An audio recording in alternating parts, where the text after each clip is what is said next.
सोचो, आप अपनी फैमिली के साथ कैरेबियन सी के बीच एक याट पर छुट्टियां मना रहे हो। चारों तरफ सिर्फ नीला पानी, हल्की हवा और सब कुछ बिल्कुल नॉर्मल। और फिर अचानक एक पल में सब कुछ चेंज हो जाए। समुद्र के बीच एक फैमिली अपनी याट पर मौजूद है। पिता टॉम, माँ जूलिया, बेटी कैसी और छोटा बेटा बेन। वे बेन का बर्थडे सेलिब्रेट करने समुद्र के बीच आए हैं। सब खुश हैं। टॉम और बेन फिशिंग में बिजी हैं। कैसी हेडफोन लगाकर म्यूजिक सुन रही है और जूलिया स्विम करने के लिए पानी में उतर जाती है। शुरुआत में सब नॉर्मल लगता है। जूलिया आराम से पानी पर तैर रही होती है। तभी उसे अचानक अजीब सा फील होता है, जैसे उसके आसपास कोई बहुत बड़ी चीज मूव कर रही हो। वह इधर उधर देखती है, लेकिन उसे कुछ दिखाई नहीं देता। वह खुद को समझाती है कि शायद उसका इल्यूजन होगा। कुछ सेकंड्स बाद वही स्ट्रेंज फीलिंग फिर से होती है। इस बार थोड़ी ज्यादा स्ट्रॉन्ग। पानी ऊपर से शांत है, लेकिन जूलिया का डर बढ़ने लगता है। वह तुरंत याट की तरफ स्विम करना शुरू करती है। तभी अचानक कोई अनसीन फोर्स उसकी लेग पकड़कर उसे नीचे की तरफ खींचने लगता है। जूलिया पैनिक में आ जाती है और जोर जोर से हेल्प के लिए चिल्लाने लगती है, लेकिन उसकी आवाज किसी तक नहीं पहुंचती।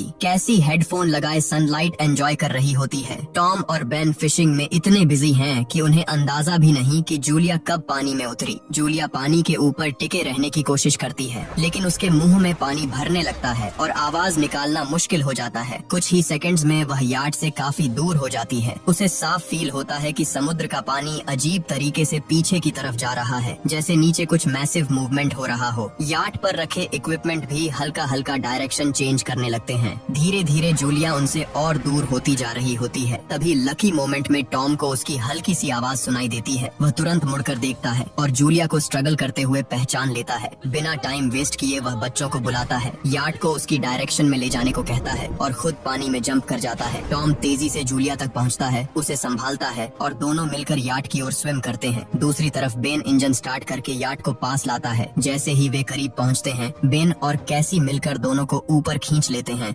जूलिया की जान बच जाती है, लेकिन समुद्र अभी भी पूरी तरह नॉर्मल नहीं हुआ है। जूलिया को ऊपर खींच लेने के बाद पूरा फैमिली उसे संभालता है।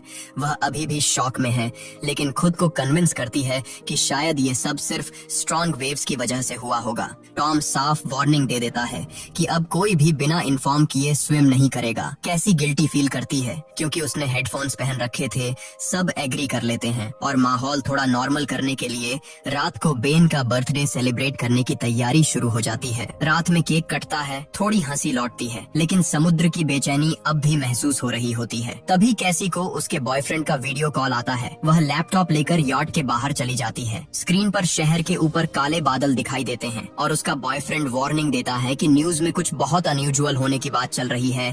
पीछे तेज तूफान आता दिख रहा होता है। कैसी घबरा जाती है, लेकिन अचानक कॉल ग्लिच होकर फ्रीज हो जाती है और कनेक्शन कट जाता है। वह तुरंत ये बात फैमिली को बताती है। टॉम कहता है कि शायद लैंड से दूर होने की वजह से सिग्नल वीक है, लेकिन तभी सबको बाहर से एक अजीब सी साउंड सुनाई देती है। वे डेक पर आते हैं और देखते हैं कि व्हेल्स का एक बड़ा ग्रुप उनकी याट के पास से गुजर रहा है। टॉम समझाता है कि व्हेल हमेशा अर्थ के मैग्नेटिक फील्ड को फॉलो करती है, लेकिन जब नेचर में बड़ा डिस्टर्बेंस आता है तो वे कंफ्यूज हो जाती हैं। उसी मोमेंट याट जोर से हिलती है और बेन गिर जाता है। टॉम को डाउट होता है कि याट के नीचे कुछ हिट हुआ है। वह तुरंत डाइव करके नीचे चेक करने चला जाता है। कुछ देर बाद वह सरफेस पर वापस आता है, लेकिन उसके शोल्डर पर डीप कट होता है। जूलिया तुरंत स्टिचेस लगाती है। टॉम बताता है कि पानी के अंदर उसे ऐसा फील हुआ जैसे उसके पीछे कोई मैसिव क्रिएचर मूव कर रहा था। याट के नीचे बड़ा डेंट दिखाई देता है। इंजन डैमेज हो चुका है। अब वे समुद्र के बीच स्टक हैं। जूलिया बार बार रेडियो ट्राई करती है। कैसी फोन पर सिग्नल ढूंढती है, लेकिन कम्युनिकेशन कम्प्लीटली डाउन है। अचानक कैसी एक स्ट्रेंज फिगर देखकर चिल्ला उठती है, लेकिन वह सिर्फ बेन निकलता है जो मास्क पहनकर प्रैंक कर रहा होता है। रेडियो पर एक टूटी फूटी आवाज सुनाई देती है, लेकिन क्लैरिटी इतनी खराब है कि कुछ समझ नहीं आता। तभी रडार पर कुछ डिटेक्ट होता है और एक अजीब हाई पिच्ड साउंड सुनाई देती है। पूरा फैमिली बाहर दौड़ कर आता है और शॉक में देखता है कि आसमान से आग के गोले गिर रहे हैं। पहले वे उन्हें मीटियर समझते हैं। जहाँ जहाँ वे गिरते हैं वहाँ ह्यूज एक्सप्लोजन होते हैं। एक ऑब्जेक्ट उनके काफी पास पानी में गिरता है। टॉम तुरंत इंजन स्टार्ट करने की कोशिश करता है। इंजन मुश्किल से चलता है, लेकिन तभी एक और ऑब्जेक्ट उस एरिया को हिट करता है। याचट जोर से हिलती है और फैमिली एक दूसरे को कसकर पकड़ लेती है। उसी मोमेंट टॉम को समझ आता है कि ये मेटेर नहीं है, ये सैटेलाइट हैं, और अगर सैटेलाइट गिर रही हैं तो दुनिया में कुछ बहुत बड़ा ऑलरेडी हो चुका है। उसी पल बेन नोटिस करता है कि याचट के पीछे से धुआं निकल रहा है। टॉम तुरंत चेक करता है और कंफर्म हो जाता है कि इंजन पूरी तरह खराब हो चुका है। हवा अचानक अचानक तेज होने लगती है और फैमिली अंदर कैबिन में छुप जाती है। किसी का ध्यान नहीं जाता कि कंपास बहुत तेजी से घूम रहा है, जैसे डायरेक्शन खुद बदल रही हो। याट जोर जोर से हिलने लगती है। बेन फिर से गिर जाता है और इस बार उसे चोट भी लग जाती है। लहरें तेजी से याट से टकरा रही होती हैं। टॉम स्ट्रगल करते हुए बाहर जाता है और लाइफ जैकेट्स लेकर आता है। तभी पावर चली जाती है और पूरा कैबिन अंधेरे में डूब जाता है। टॉम तुरंत पावर बॉक्स का बटन दबाता है और लाइट्स वापस आ जाती हैं। उसी वक्त बेन देखता है कि जूलिया की नाक से खून बह रहा है। जूलिया को चक्कर आने लगते हैं। कैसी सिंक तक भागती है और उल्टी कर देती है। टॉम लगातार रेडियो ट्राई करता रहता है लेकिन कोई सिग्नल नहीं मिलता। तभी अचानक एक तेज हाई पिच्ड नॉइज गूंजती है और हवा और भी स्ट्रॉन्ग हो जाती है। जूलिया दरवाजे बंद करने की कोशिश करती है लेकिन एक हच खुल जाता है और हवा खिड़कियां तोड़ने लगती है। टॉम एक फ्लेयर जलाता है। कुछ पल बाद पूरा अंधेरा छा जाता है और फिर एक भयानक झटका। सब कुछ हिलता है। एक जोरदार आवाज गूंजती है और पूरा फैमिली बेहोश हो जाता है। जब उन्हें होश आता है वे जिंदा हैं। उन्हें चोटें लगी हैं। याट में छोटे बड़े होलस हो चुके हैं लेकिन अंदर पानी नहीं आ रहा। सब शॉक में बाहर निकलते हैं और जो नजारा सामने होता है वह किसी नाइटमेयर से कम नहीं। समुद्र गायब हो चुका है। याट अब जमीन पर अटकी हुई है। चारों तरफ सूखी समुद्री जमीन, बिखरी मछलियाँ, गड्ढे और पहाड़ जैसे उभरे हुए हिस्से, जैसे वे किसी दूसरी दुनिया में आ गए हों। जहाँ कल रात तक पानी था वहाँ अब सूखी धरती फैली है। कैसी फोन पर सिग्नल चेक करती है लेकिन नेटवर्क पूरी तरह डाउन है। बेन दो मरे हुए केकड़ों को देखता है और समझ नहीं पाता कि ये क्या हो गया। टॉम कंपास निकालता है और देखता है कि वह उल्टा हो चुका है। नॉर्थ पोल और साउथ पोल की पोजीशन रिवर्स हो चुकी है। इसी वजह से समुद्र का सारा पानी दूसरी तरफ शिफ्ट हो गया है। टॉम समझाता है कि जहाँ पहले लोग जमीन पर रहते थे वहाँ अब समुद्र होगा और जो लोग वहाँ थे शायद बच नहीं पाए। ये सुनकर कैसी टूट जाती है। उसे यकीन हो जाता है कि उसका बॉयफ्रेंड अब इस दुनिया में नहीं रहा। वह कैबिन में खुद को बंद कर लेती है और अब उन्हें समझ आने लगता है कि जो कुछ हुआ है वह सिर्फ एक स्टॉर्म नहीं था, ये पूरी दुनिया के लेवल का चेंज था। कैसी अपने दर्द में टूट चुकी होती है। जब जूलिया उसे समझाने की कोशिश करती है तो वह उसे दूर कर देती है और अकेले छुपने चली जाती है। इधर जूलिया और टॉम बची हुई सप्लाईज चेक करते हैं। उनके पास लिमिटेड फूड और वाटर बचा है। बेन अपने बर्थडे बैलून को एक पत्थर से बांधकर हवा में छोड़ देता है, इस उम्मीद में कि शायद कोई सर्वाइवर उन्हें देख ले।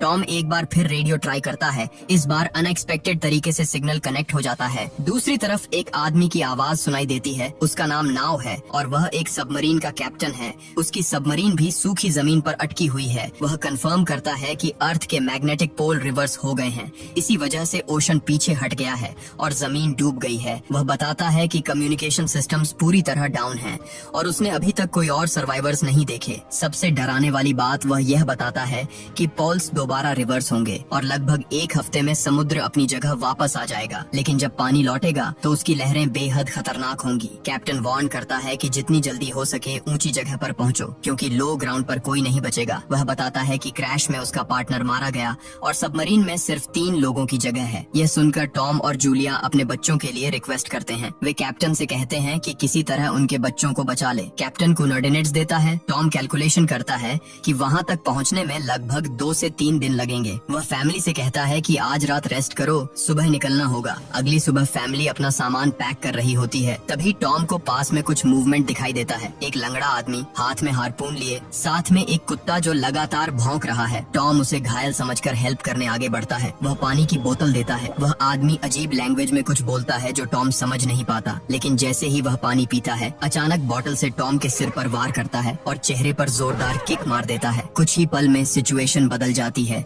जिसे टॉम हेल्प समझ रहा था वह असल में मौत लेकर आया था। जूलिया डर के मारे भागती है लेकिन तब तक देर हो चुकी होती है। वह आदमी टॉम के पेट में हार्पून घुसा चुका होता है। टॉम कुछ पल तड़पता है और फिर वह दरिंदा उसकी गर्दन काट देता है। सब कुछ ही सेकंड्स में खत्म हो जाता है। अब वह आदमी जूलिया के पीछे दौड़ता है और हार्पून फेंकता है जो उसके शोल्डर में लग जाता है। दर्द के बावजूद जूलिया खुद को संभालती है और याट के अंदर भागती है। वह तुरंत कैबिन में बच्चों को छुपने के लिए कहती है। दरवाजा लॉक करती है। कैसी और बेन सोफे के अंदर छुप जाते हैं। जूलिया कैसी के हाथ में फ्लेयर गन थमाती है और खुद नाइफ लेकर बाथरूम में छुप जाती है।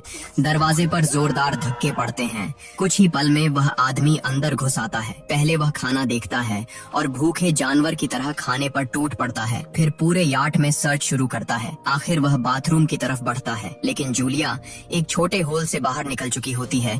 उसे लगता है कि जूलिया भाग गई है लेकिन उसका डॉग जूलिया को को देख लेता है और भौंकने लगता है। कुत्ता उस पर झपटता है और मजबूरी में जूलिया उसे नाइफ से मार देती है। कुत्ते की चीख सुनकर वह आदमी बाहर आता है। अपने डॉग की लाश देखकर वह पागल हो जाता है। इसी बीच जूलिया यार्ड के दूसरे साइड से ऊपर चढ़कर टूटी हुई खिड़की से अंदर घुसने की कोशिश करती है, लेकिन वह आदमी पहले ही वहां पहुंच जाता है।